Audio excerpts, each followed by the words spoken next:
Hello and welcome. आप सभी का स्वागत है current affairs daily by knowledge up. तो आज है 31 जनवरी। तो आज से जुड़ी जितनी भी इम्पोर्टेंट करंट अफेयर्स है वो हम लोग इस लेक्चर में जान लेते हैं। उससे पहले अगर आप इस चैनल पे नए हैं तो ज़रूर सब्सक्राइब कर ले और साथ ही साथ बेल आइकन को भी क्लिक कर ले ताकि ऐसी इंपॉर्टेंट करंट अफेयर्स डेली आप मिस ना कर पाए। तो अगर आपको इस लेक्चर की पीडीएफ चाहिए तो आप ज़रूर टेलीग्राम ग्रुप को ज्वाइन कर सकते हैं, जिसका लिंक जो है वो मैं डिस्क्रिप्शन में प्रोवाइड कर चुका हूँ। तो आइए स्टार्ट करते हैं आज के करंट अफेयर्स, जिसमें सबसे पहली न्यूज़ आ रही है कि 150 यानी 150 इंडियन विलेजेस को कन्वर्ट किया जाएगा विलेजेस ऑफ एक्सेलेंस। ये किसकी मदद से? जो टेक्निकल जो हेल्प है जो कि इजराइल से लिया जाएगा। समझ आ गया होगा। ऑलमोस्ट इंडिया की 150 गांवों को विलेजेस ऑफ एक्सेलेंस में बदला जाएगा, जो इजराइल की जो टेक्नोलॉजी है उसके हेल्प के द्वारा। तो ये कौन सी? ऑलमोस्ट 12 स्टेट से ये 150 जो गांव है उसे सेलेक्ट किया जाएगा। तो इतनी चीज़ें आपको ध्यान देनी है। ये सारी चीज़ें क्यों हो रही है? विलेजेस को एक्सेलेंस यानी टेक्नोलॉजी से क्यों जोड़ा जा रहा है? क्योंकि 75th ईयर मतलब 75 ईयर्स हो चुके हैं हमारे इंडिपेंडेंस को। तो इस चीज़ के लिए यानी हम लोग को और टेक्नोलॉजिकली एडवांस होने के लिए ये सारी चीज़ें की जा रही है। बस अब इतना सिंपल में समझ सकते हैं। अब यहाँ पर देखिए कुछ की पॉइंट्स है, जैसे कि अभी मैंने बताया वो तो यहीं पर हो गया। Israel government has already established 29 in COE in 12 states which are producing more than 25 million vegetable plants. ये जो अभी मैं बताया ना, ये विलेजेस ऑफ एक्सेलेंस ये एग्रीकल्चर फील्ड में यूज़ होगी, जिसमें बताया जा रहा है कि 25 मिलियन वेजिटेबल प्लांट्स ऑलरेडी ये लोग कर चुके हैं, यानी इसमें प्रोड्यूस कर चुके हैं। और 3,87,000 क्वालिटी फ्रूट प्लांट्स को भी ये लोग प्रोड्यूस कर चुके हैं, ये लोग मतलब इजराइल की तरफ से। और कहा जा रहा है कि 1.2 लाख फार्मर्स को ये लोग हर साल एडुकेट कर पाएंगे, यानी इन लोगों को एडवांस कर पाएंगे। ये जो पूरी की पूरी जो डील हुई है, ये 30 ईयर्स ऑफ डिप्लोमेटिक जो रिलेशन हुआ है ना इजराइल और इंडिया के बीच में, तो इसी चीज़ को और मतलब इसी चीज़ को प्रमोट करने के लिए ये सारी जो एक्शन है ये लिया जा रहा है। ठीक है। अगली न्यूज़ है इनपा यानी INPA, जिसका मतलब है Indian naval placement agency, sign किया है एक MOU यानी memorandum of understanding with IIFL, यानी यहाँ पर देखिए दिया होगा फॉर्मली इंडियन इन्फोलाइन लिमिटेड, इनके द्वारा होम फाइनेंस के फील्ड में। होप आपको समझ आ रही होगी। ये जो IIFL जो है ये इंडियन इन्फोलाइन लिमिटेड जो कि है, इन्होंने और INPA यानी इंडियन नवल प्लेसमेंट एजेंसी, इन दोनों के बीच में एक MOU साइन हुआ है ताकि एक्सप्लोर कर सके recruitment in Indian navy veterans. समझ आ गया है।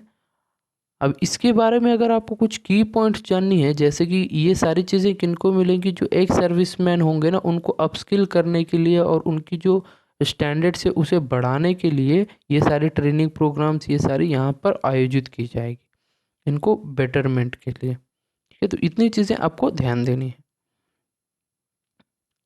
अब आगे बढ़ते हैं। सेकंड ADGMINN जिसका मतलब है एशियन डिजिटल मिनिस्टर्स की जो मीटिंग है उसे अप्रूव कर दिया गया है इंडिया के द्वारा। एशियन डिजिटल वर्क प्लान 2022 ये कब अप्रूव हो गया? ये जो अभी रिसेंटली 28 जनवरी को ये सारी चीज़ें अप्रूव हो गई। किसने किया? इंडिया की गवर्नमेंट ने किया। अब ये कौन सी ADGMIN, इसका मतलब क्या है? एशियन डिजिटल मिनिस्टर्स की मीटिंग जो है वो अप्रूव हुई है। ये सेकेंड टाइम की है। तो फर्स्ट टाइम कब हुआ था? इससे पहले इसके प्रीवियस ईयर ही हुआ था। ठीक है। अब ये सारी चीज़ें किस डिपार्टमेंट यानी किस चीज़ के लिए हो रही है? टेलीकॉम। ये जो मीटिंग है ये एनुअल मीटिंग ये टेलीकॉम मिनिस्टर्स के साथ क्योंकि 10 Asian and dialogue partners countries जो है उन लोगों के बीच में ये सारी चीज़ें हुई है। इतनी चीज़ें आपको ध्यान देनी है। अब ये जो 10 एशियन कंट्रीज है इसमें कौन कौन आता है? पहली है ऑस्ट्रेलिया, कनाडा, चाइना, ईयू यानी यूरोपियन यूनियन, और India, Japan, Republic of Korea, New Zealand, Russia, UK and US. ये जो 10 कंट्रीज हैं आसियान कंट्रीज, ये यानी इसमें भाग लेंगे। तो अब ये जो आसियान के मैंने बताया तो इसके बारे में हम लोग जान लेते हैं। ASEAN stands for association of south east Asian nation. अब आप कहोगे साउथ ईस्ट एशियन नेशंस में ये यूके, यूएस, ये सारी चीज़ें कहाँ पर? देखिए ये लोग बहुत ही मतलब मैक्सिमम हर ग्रुप के अंदर में रहते हैं, तो इसीलिए इनको शामिल किया गया है। अब ये जो इसकी जो समिट होने वाली थी, सबसे पहली जो समिट हुई थी वो हुई थी बाली, इंडोनेशिया में, क्योंकि और इसका हेडक्वार्टर्स भी कहाँ पर है? जकार्ता, इंडोनेशिया में। इसे फाउंड किया गया था 8 अगस्त 1967 में, और 8 अगस्त को ही एशियन डे यानी आसियान डे करके सेलिब्रेट किया जाता है।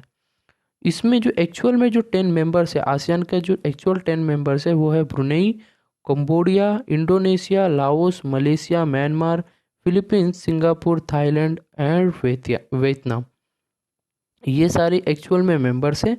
बट अभी ये जो 10 आसियान की जो मीटिंग हो रही है डिजिटल वर्क प्लान 2022, इसमें इंडिया ने अप्रूवल दे दी है। ठीक है, अब इनका मोटो क्या है? One vision, one identity and one community, ये इनकी विजन है। अगला है पीएम नरेंद्र मोदी ने वर्चुअली लॉन्च किया है पंडित जासराज कल्चरल फाउंडेशन। जासराज कल्चरल फाउंडेशन, इस चीज़ को वर्चुअली लॉन्च किया गया है।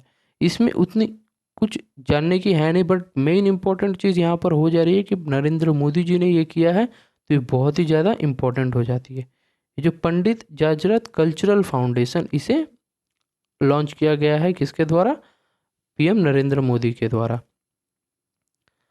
आगे बढ़ते हैं अगले न्यूज़ के ऊपर, जो कि है सेब एसबीआई यानी स्टेट बैंक ऑफ इंडिया ने लिस्ट किया है $300 million via Taiwan Formosa bonds. ये जो फॉर्मोसा बॉन्ड्स है जो कि ताइवान की, उसके द्वारा इंडिया ने कितना लिस्ट किया है?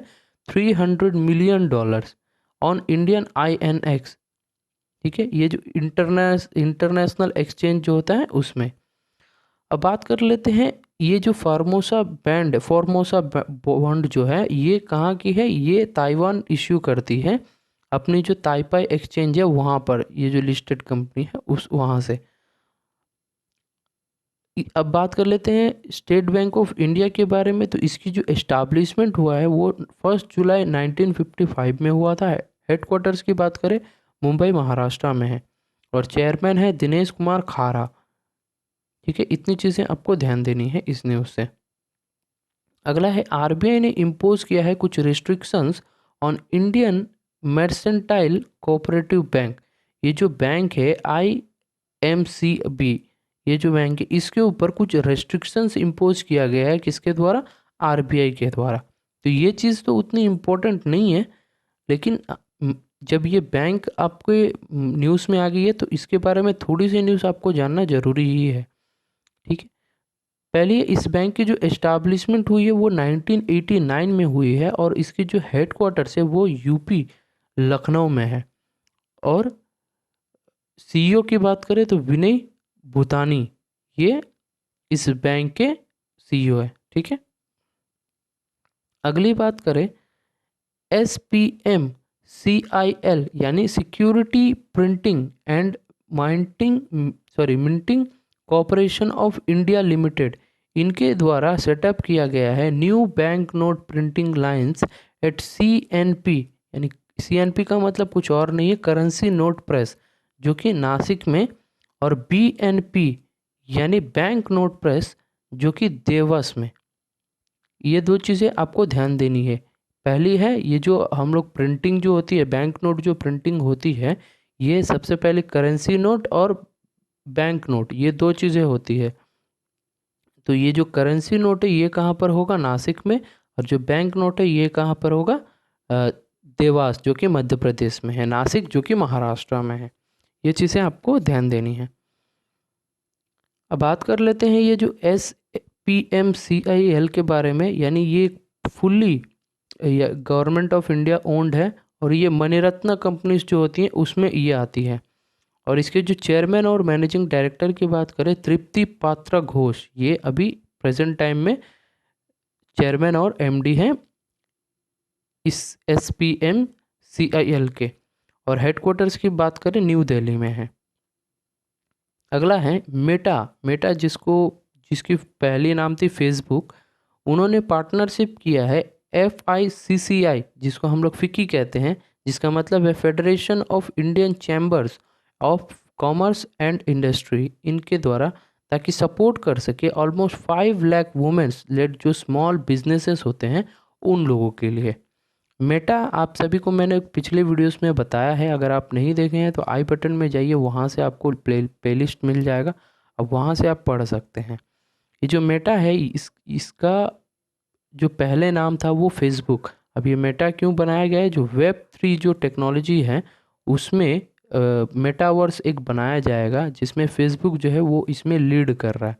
तो इसीलिए फेसबुक ने क्या किया, अपनी कंपनी का नाम बदलकर मेटा कर दिया है। और उन्होंने अभी पार्टनरशिप किसके साथ किया है, फिक्की के साथ, ताकि ऑलमोस्ट 5 लाख जो वुमेन लेड स्मॉल बिजनेसेस होती हैं, यानी जो बिजनेसेस में वुमेन एज अ ओनरशिप या फिर लीडिंग पोजीशन में रहते हैं, उन कंपनीज को हेल्प करने के लिए, सपोर्ट करने के लिए इन दोनों ने मेटा और फिक्की, इन दोनों ने पार्टनरशिप किया है। ठीक है, अब बात कर लेते हैं फिक्की के बारे में। तो फिक्की का जो एस्टाब्लिशमेंट हुआ था 1927 में हुआ था, और प्रेसिडेंट की बात करें संजीव मेहता, और हेडक्वार्टर्स है न्यू दिल्ली जो कि दिल्ली में है। अगला बात कर लेते हैं महाराष्ट्र NCC जो है, यानी नेशनल कैडेट कॉर्प जो है, इसके जो डायरेक्टिव है 1, यानी जीते हैं PM's banner at Republic Day camp में।